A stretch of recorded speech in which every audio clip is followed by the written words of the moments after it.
கர்த்தருடைய பரிசுத்த நாமத்திற்கு மகிமை உண்டாவதாக. இன்றைய வசனம் ஏசாயா 49:23 கர்த்தருக்கு காத்திருக்கிறவர்கள் வெட்கப்பட்டு போவதில்லை, நான் கர்த்தர் எனக்கு காத்திருக்கிறவர்கள் வெட்கப்படுவதில்லை பார்க்குறோம். அதனால் கூட இந்த வார்த்தை கேட்குற ஒவ்வொருத்தர் வாழ்க்கையிலையும் நாம் வெட்கப்பட்டு போகாமல் இருக்கணும்.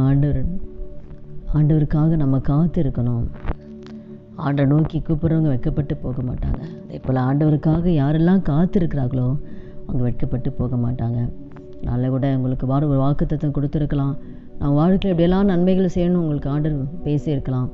அப்போ ஏன் என் வாழ்க்கையில் இன்னும் அந்த வாக்குத்தத்தம் நிறைவேறலை, ஏன் என் வாழ்க்கையில் எதிர்பார்க்கிற நன்மை பெற்றுக்கொள்ள முடியலன்னா, ஒருத்தருக்கு உடனே கொடுப்பாங்க, ஒருத்தருக்கு ஏற்ற நேரத்தில் கர்த்தர் வச்சுருப்பார். அப்போ அந்த ஏற்ற நேரத்தில் தான் ஆண்டவர் நம்ம கொடுப்பாரு. ஆபிரகாமு கூட குழந்தை கொடுக்குறேன்னு சொல்லி ஆண்டவர் சொல்லிட்டாரு. ஆனால் சொல்லி 25 வருஷத்துக்கு அப்புறம் தான் ஆபிரகாமுக்கு ஆண்டவர் குழந்தை கொடுத்தார். 25 வருஷம் ஆச்சு. அது வரைக்கும் அவர் பொறுமையாக காத்திருந்தார்.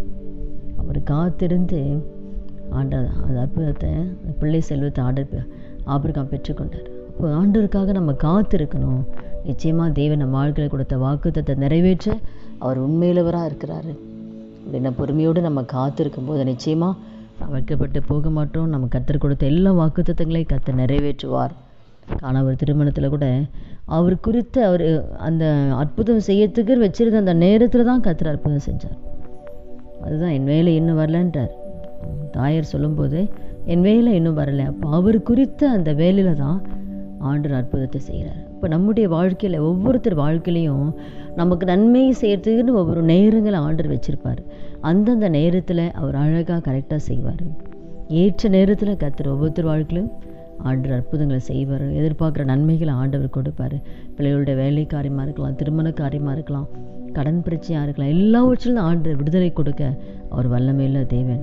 நம்ம ஒரு மரித்து போன தெய்வத்தை வணங்கல. அந்த உலகத்தில் அண்டசராசரங்களை படைத்த ஒரு ஜீவனுள்ள தெய்வனை நம்ம வணங்கும் போது நம்ம எந்த காரியத்தை குறித்து கவலைப்பட வேணாம்.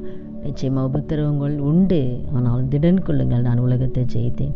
உபத்திரவம் கர்த்தருடைய பிள்ளைங்க வாழ்க்கையில் ஒவ்வொருத்தர் வாழ்க்கையில் இருக்கும். ஆனால் ஆண்டவர் உலகத்தை ஜெயித்தபடியினால நிச்சயமாக நாமும் ஜெயிப்போம். நிச்சயமாக எல்லாவற்றும் தான் ஆண்டவர் விடுதலை கொடுப்பார். அதே போல் ஜெபத்தில் காத்திருக்கணும்னு ஆண்டவர் விரும்புகிறார். ஆண்டுடைய சமூகத்தில் காத்திருக்கணும். நம்ம ஜெபிச்சுட்டு ஆண்டவர் பதில் கொடுக்குற வரைக்கும் ஆண்டுடைய சமூகத்தில் அவர் பாதத்தில் நம்ம காத்திருக்கணும்னு தேவன் விரும்புகிறாரு. நல்ல கூட அதே போல் ஆண்டோடைய சமூகத்தை நம்ம காத்திருக்கும் போது ஆண்டவர் நிச்சயமாக நம்முடைய வாழ்க்கையில் அற்புதங்கள் செய்வார். நம்ம வெட்கப்பட்டு போகவே மாட்டோம். அப்போ காத்திருகளுக்கு என்ன நன்மைன்னா, ஏசாயா 64:4 பார்க்கும்போது தேவனே உமக்கு காத்திருகளுக்கு ஆண்டவர் செய்கிறது நீரே இல்லாமல் உலக தோற்றம் முதற்கொண்டு யாருமே கேட்டது கிடையாது, செவியால் உணர்ந்ததே இல்லை, கண்டதே இல்லையா. அப்படிப்பட்ட பயங்கரமான காரியங்களை யாருக்கு செய்வார்னா கர்த்தருக்கு காத்திருக்கிறவர்களுக்கு தேவன் அப்படிப்பட்ட அற்புதங்களை தேவன் செய்வார்.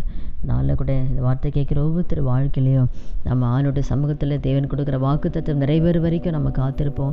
ஜெபத்தில் ஆணுடைய சமூகத்தை நம்ம காத்திருந்து நிச்சயமாக தேவன் வைத்திருக்க நன்மைகளை நம்ம பெற்றுக்கொள்வோம். சங்கீதம் 41 கூட கர்த்தருக்காக பொறுமையோடு காத்திருந்தேன், அவர் என்னிடமாய் சாய்ந்து என் கூப்பிடுதலை கேட்டான்னு தாவீது எழுதியிருப்பார். அப்போது கர்த்தருக்காக பொறுமையோடு காத்திருந்து அவர் கூப்பிடுதலை அந்த ஜெபத்துக்கு தேவன் பதில் கொடுக்குறார். அதே போல் தான் இந்த வார்த்தை கேட்க நம்ம ஒவ்வொருத்தர் வாழ்க்கையிலையும் பொறுமையோடு காத்திருக்கும் போது நிச்சயமாக உங்கள் வாழ்க்கையிலையும் தேவ நன்மைகளையும் அற்புதங்களை கர்த்தர் செய்வார். ஜெபிக்கலாமா? துதிகள் மத்தியில் வாசம் செய்கிற நல்ல தகப்பனே, இயேசுவின் நாமத்தில் நம்முடைய சமூகத்தில் வருகிறோம். அப்போ அந்த வார்த்தை கேட்குற ஒவ்வொருத்தர் வாழ்க்கையை ஆண்டவரே, எத்தனையோ வேதனைகளும் பாடுகள் உபத்திரங்கள் இருக்கிற நம்முடைய பிள்ளைகளுடைய வாழ்க்கையில் என் வாழ்க்கையில் ஒரு அற்புதம் நடக்காதா என்று இயங்கிக் கொண்டிருக்கிற பிள்ளைகளுக்கு ஆண்டவரை அப்பாமே துதிக்கிறோம். ஆண்டவரை ஏற்ற நேரத்தில் பிள்ளையோட வாழ்க்கையில் தேன் வைத்திருக்க நன்மைகளை பெற்றுக்கொள்ள கர்த்தர் உதவி செய்யுங்கப்பா.